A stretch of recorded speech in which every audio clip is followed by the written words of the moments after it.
João irrompeu pela porta da casa da família em Lisboa, o coração acelerado como se estivesse prestes a explodir, e encontrou o irmão mais velho, Pedro, segurando uma carta que ele nunca deveria ter visto, uma declaração de amor escrita para Miguel, o melhor amigo de Pedro. Em vez de raiva, Pedro apenas olhou para ele com olhos frios e disse calmamente: "Eu já sabia, João. E é por isso que Miguel vai embora para sempre." O choque paralisou João, como se o chão tivesse se aberto sob seus pés, transformando anos de segredos reprimidos em uma avalanche de dor que ele não podia mais ignorar. A casa antiga no bairro Alto ecoava com o silêncio opressivo daquela tarde de verão. João, aos 25 anos, sempre fora o filho quieto, o que estudava engenharia na universidade e evitava festas para não chamar atenção. Mas dentro dele fervilhava um turbilhão que ninguém suspeitava. Miguel, 27 anos, era o oposto, extrovertido, jogador de futebol amador, com um emprego estável em uma agência de turismo. Ele era inseparável de Pedro desde a adolescência, frequentando jantares familiares como se fosse da casa. João o via como um ídolo distante, até que olhares trocados em uma viagem de fim de semana para o Algarve mudaram tudo. Naquele dia fatídico, João havia deixado a carta no quarto por acidente, um desabafo escrito à mão durante uma noite de insônia.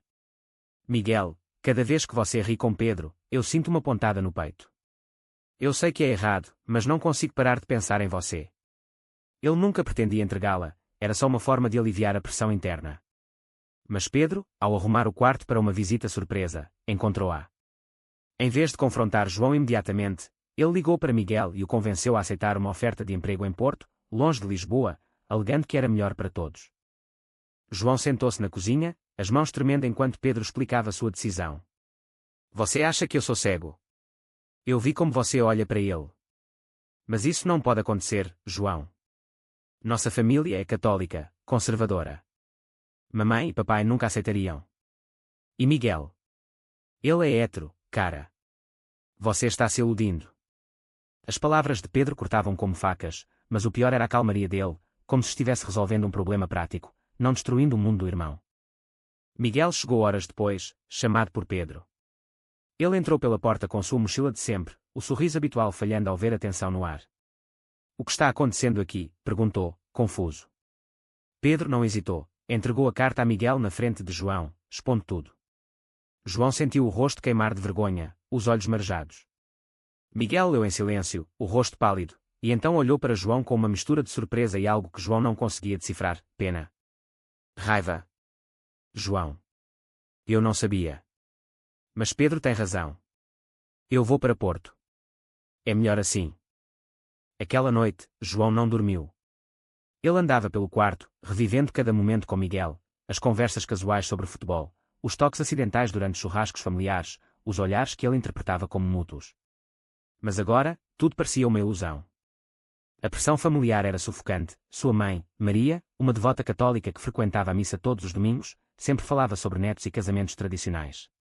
Seu pai, António, um trabalhador portuário aposentado, via a homossexualidade como uma fraqueza moderna, algo que os jovens inventam para chamar atenção. No dia seguinte, João decidiu confrontar Miguel antes que ele partisse. Encontrou-o em um café perto da Praça do Comércio, o sol refletindo no rio Tejo como se zombasse da sua dor. "Porque você está indo embora." "Foi só uma carta idiota", disse João, a voz rouca. Miguel hesitou, olhando para o horizonte. "Não é só a carta, João. Pedro me contou tudo. E eu? Eu sinto algo também, mas não posso. Minha família é de uma vila pequena no interior, eles me deserdariam. E Pedro é como um irmão para mim. Eu não quero perder isso." As palavras de Miguel foram um raio de esperança misturado com desespero. João sentiu o peito apertar, havia reciprocidade, mas o preço era alto demais. Eles conversaram por horas, Miguel admitindo que questionava sua sexualidade há anos, mas o medo paralisava. "Em Portugal, as coisas estão mudando, mas não o suficiente. Eu vejo casais gays em Lisboa, mas na minha vida é impossível." João argumentou, implorou, mas Miguel estava decidido. Ao se despedir, um abraço demorado selou o adeus, deixando João com um vazio que ele nunca imaginara. De volta para casa, a família jantava como se nada tivesse acontecido. Maria servia o bacalhau, comentando sobre o tempo, enquanto António lia o jornal. Pedro evitou o olhar de João, mas o silêncio entre eles era ensurdecedor. João comeu mecanicamente, cada garfada um esforço para não explodir. Naquela noite, ele escreveu no diário: "Eu perdi tudo por causa de um sentimento que não pedi. Mas e se eu lutar? Qual o preço de ser eu mesmo? Os dias seguintes foram um inferno. João se isolou na universidade, evitando amigos e aulas desnecessárias. Ele pesquisava online sobre direitos LGBT em Portugal, descobrindo que o casamento gay era legal desde 2010, mas a aceitação social variava. Em cidades grandes como Lisboa, era mais fácil, mas em famílias tradicionais, o estigma persistia. Ele se sentia traído por Pedro, que priorizara a normalidade sobre o bem-estar do irmão. Uma semana depois, Miguel ligou de Porto. Eu cheguei bem, mas sinto sua falta, disse ele, a voz baixa.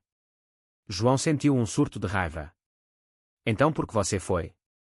Nós podíamos tentar. Miguel suspirou. Porque Pedro me fez prometer. Ele disse que se eu ficasse, destruiria a família. Aquela revelação foi o estopim. João confrontou Pedro naquela noite, os dois gritando na sala. Você manipulou ele. Por quê?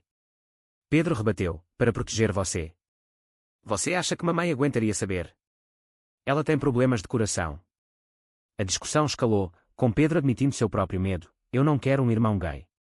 Isso muda tudo.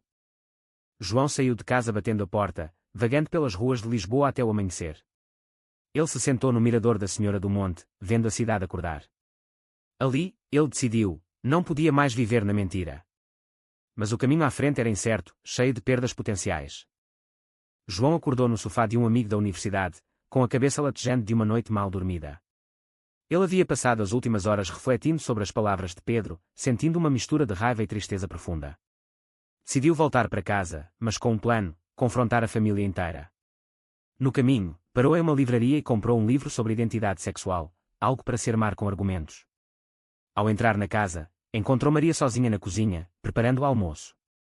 Onde você estava, filho? Pedro disse que vocês brigaram, perguntou ela, preocupada. João respirou fundo e sentou-se à mesa. Mãe, eu preciso te contar algo. As palavras saíram trêmulas, mas ele continuou: eu sou gay. E eu gosto de Miguel. Maria parou de mexer a panela, o rosto empalidecendo. O quê? Isso não pode ser verdade. Você está confuso, João. É uma fase. Ele esperava negação, mas a dor no olhar dela o feriu mais que qualquer grito. Ela se sentou, lágrimas escorrendo. Seu pai vai ficar devastado. Nós criamos vocês na igreja. Isso é contra tudo que acreditamos. António chegou logo depois, chamado por Maria. A cena foi caótica. Ele ouviu em silêncio, depois explodiu. Você enlouqueceu. Miguel é amigo do seu irmão. Isso é uma traição. João defendeu-se, citando o livro: não é escolha, pai. É quem eu sou. Portugal mudou, porque vocês não. António rebateu com histórias da sua juventude, quando essas coisas eram escondidas. Você vai destruir essa família, disse ele, saindo furioso. Pedro, ao voltar do trabalho, encontrou a casa em tensão. Ele defendeu sua ação: eu fiz o que era certo. Miguel concordou. Mas João acusou de manipulação, revelando a ligação de Miguel. Pedro admitiu: sim, eu o convenci. Para o bem de todos. A família se dividiu, Maria chorava pela perda do filho, António se isolava, e Pedro se sentia culpado, mas justificado. Dias depois, João recebeu uma mensagem de Miguel: eu não aguento mais aqui. Porto é solitária sem você. Eles começaram a se falar secretamente, trocando confissões. Miguel admitiu que sua partida foi um erro, impulsionada pelo medo. Minha família é rígida, João. Meu pai é militar reformado, ele me bateria se soubesse. João o incentivou: então volte. Nós enfrentamos juntos. Mas Miguel hesitava, temendo a reação de Pedro. Enquanto isso, a pressão social crescia. Na universidade, João ouviu cochichos, um colega ouviu com o livro e espalhou rumores. Ele se sentiu exposto, como se sua vida privada fosse julgada publicamente. Em uma aula, um professor conservador fez um comentário homofóbico, e João rebateu, ganhando apoio de alguns, mas alienando outros. Ele começou a frequentar um grupo de apoio LGBT em Lisboa, onde ouviu histórias semelhantes: rejeição familiar, luta por aceitação. Uma noite, Pedro o procurou no quarto. Eu errei, João. Eu tive medo de perder meu melhor amigo e meu irmão. Eles conversaram pela primeira vez honestamente. Pedro revelou que suspeitava há anos, mas ignorava para manter a paz. Mas agora, vendo mamãe sofrer, eu me pergunto se vale a pena. João respondeu: vale, porque viver na mentira é pior. Pedro prometeu pensar, mas não garantiu nada. Miguel decidiu visitar Lisboa no fim de semana, alegando negócios. Ele se encontrou com João em um parque discreto no Chiado. Eu quero tentar, mas devagar, disse Miguel, tocando a mão de João pela primeira vez intencionalmente. O momento foi elétrico, mas carregado de risco. Eles passearam, falando sobre sonhos. João queria viajar pela Europa, Miguel sonhava em abrir uma agência própria. Mas o fantasma de Pedro pairava. De volta, João encontrou a família em crise. Maria havia ligado para uma tia devota, que sugeriu terapia de conversão, algo ilegal em Portugal, mas ainda sussurrada em círculos conservadores. João recusou veementemente: "Isso é tortura, mãe. Eu não preciso ser curado." António, mais calmo, admitiu: "Eu não entendo, mas você é meu filho." Foi um pequeno progresso, mas doloroso. A visita de Miguel escalou quando Pedro descobriu. Ele os confrontou no apartamento de João: "Você prometeu ficar longe." Miguel rebateu: "Eu amo seu irmão, Pedro. Isso não muda nossa amizade." Pedro saiu furioso, sentindo-se traído duplamente. Naquela noite, ele bebeu sozinho em um bar, questionando suas crenças. "E se eu estiver errado?" pensou. João e Miguel passaram a noite juntos, conversando até o amanhecer, sem nada físico, apenas apoio emocional. Miguel decidiu ficar em Lisboa, renunciando ao emprego em Porto. "O preço é alto, mas você vale", disse ele.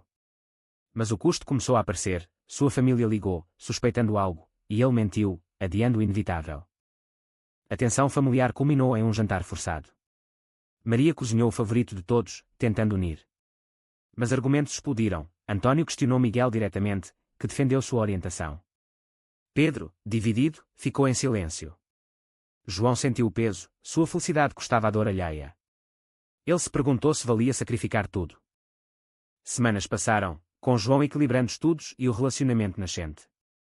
Eles se viam em segredo, explorando Lisboa, subindo ao castelo de São Jorge, vendo o pôr do sol. Mas o segredo pesava. Miguel perdeu amigos comuns com Pedro, que os evitava. João via a mãe envelhecer de preocupação, rezando mais. Em uma reunião do grupo LGBT, João ouviu sobre coming out bem-sucedidos, inspirando-o. Ele convenceu Miguel a contar à sua família. "Juntos, nós aguentamos." Miguel concordou, mas com medo. Eles planejaram a viagem à vila natal de Miguel, no Alentejo, um teste de fogo. A viagem para o Alentejo foi tensa, com João e Miguel no carro alugado, o silêncio interrompido por músicas no rádio. Miguel apertava o volante, o rosto suado apesar do ar-condicionado. "Meu pai é durão, João.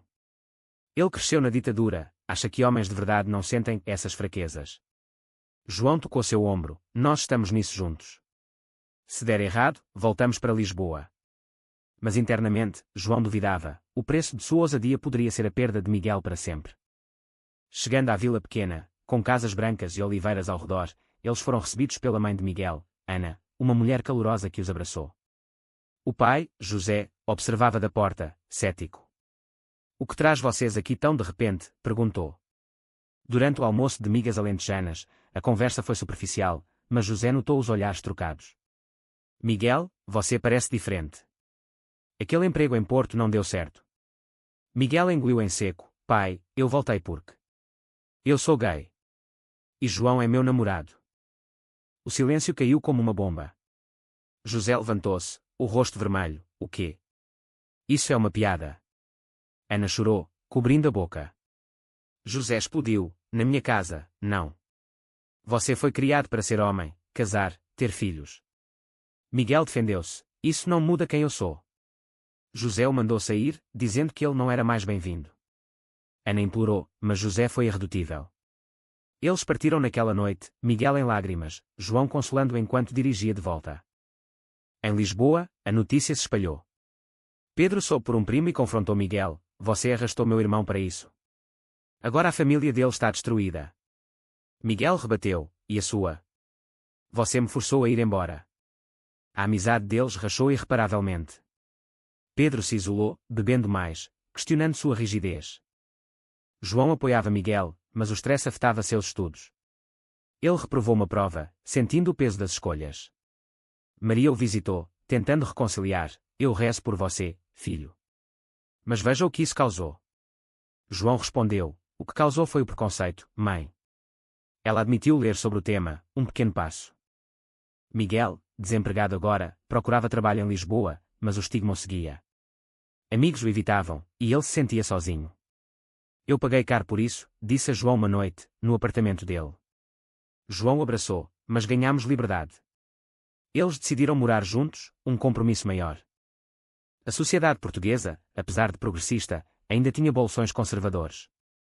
Em um evento de futebol, Miguel ouviu insultos homofóbicos, revivendo traumas.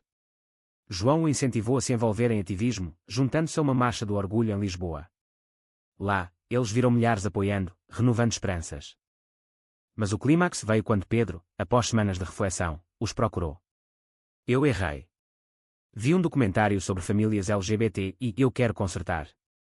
Ele pediu perdão, admitindo seu medo de mudança. Miguel hesitou, mas aceitou um abraço. Pedro prometeu falar com os pais de João. O reencontro familiar foi emotivo.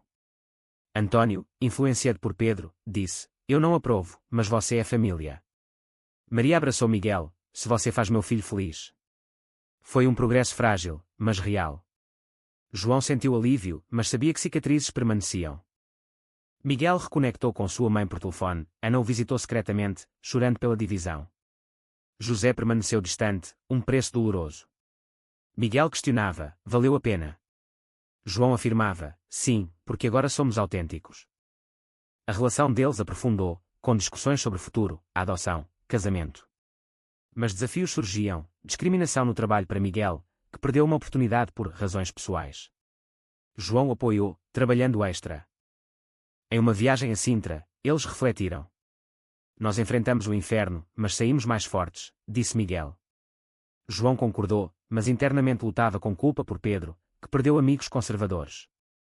A tensão social escalou quando um jornal local publicou sobre jovens desafiando tradições, citando anonimamente sua história. Reações mistas, apoio online, mas ódio de trolls. João deletou redes sociais, focando no real. Pedro, agora aliado, organizou um jantar reconciliatório. Todos compareceram, conversas tensas virando risos cautelosos. António perguntou sobre planos, mostrando curiosidade. Maria cozinhou para Miguel, um gesto de aceitação. Mas uma traição surgiu, um primo distante espalhou rumores na vila de Miguel, piorando com José. Ana ligou chorando: Seu pai está furioso. Miguel viajou sozinho, confrontando o pai. Eu sou seu filho, gay ou não? José ouviu, mas não cedeu: Não na minha casa. De volta, Miguel desabou nos braços de João. Eu perdi minha família. João consolou: Você ganhou a minha. Mas o custo era visível. Miguel emagreceu, ansioso. João questionava suas escolhas: E se eu tivesse ficado calado? Mas via o crescimento. Ele era mais confiante, Miguel mais resiliente. Eles planejavam uma vida juntos, apesar das perdas. Meses após o confronto no Alentejo, João e Miguel consolidavam sua vida em Lisboa. Alugaram um pequeno apartamento no Alfama, com vista para as ruelas estreitas e o som distante de fado. Miguel encontrou emprego em uma cafeteria gay-friendly, enquanto João se formava em engenharia, sonhando em trabalhar em projetos sustentáveis. Mas as sombras do passado persistiam, ligações perdidas de José, silêncios de Pedro em momentos-chave. Uma crise surgiu quando Maria adoeceu, um problema cardíaco agravado pelo stress. No hospital, ela segurou a mão de João: Eu te amo, mas veja o que isso causou. João sentiu culpa esmagadora, questionando se sua revelação acelerara isso. António o consolou: Não é sua culpa, filho. A vida é assim. Pedro, visitando, admitiu: Talvez eu tenha contribuído, forçando Miguel a ir. Pela primeira vez, a família discutiu abertamente, com Miguel presente, oferecendo apoio. Maria se recuperou, mas o incidente forçou reflexões. Ela começou a frequentar um grupo de pais de LGBT, aprendendo a aceitar. Eu via como pecado, mas agora vejo como amor, disse ela a João, um milagre pequeno. Miguel, porém, lutava com depressão. Ele via terapeutas, custeados por João, processando a rejeição paterna. Eu troquei minha família por você, disse uma noite, em tom acusatório. João rebateu: Não foi troca, foi escolha. A discussão escalou, revelando rachaduras. Miguel sentia falta da vila, João se sentia sobrecarregado. Eles decidiram uma pausa, Miguel ficando com um amigo. João vagou por Lisboa, refletindo no Terreiro do Paço. Qual o preço da autenticidade, pensou. Ele ligou para Pedro: Eu posso perder ele. Pedro aconselhou: lute, como eu não fiz. Miguel voltou após dias, pedindo perdão. O medo me cegou. Eles reconectaram, mais fortes, mas cautelosos. Participaram de uma conferência LGBT em Porto, ouvindo palestras sobre resiliência. Lá, Miguel encontrou um mentor, ajudando-o a escrever uma carta para José. A carta foi enviada: Pai, eu sou gay, mas ainda seu filho. Espero que um dia entenda. Sem resposta imediata, mas Ana ligou, ele leu, chorou. Um vislumbre de esperança. Socialmente, desafios continuavam. No trabalho de João, um chefe conservador fez comentários, levando a uma denúncia.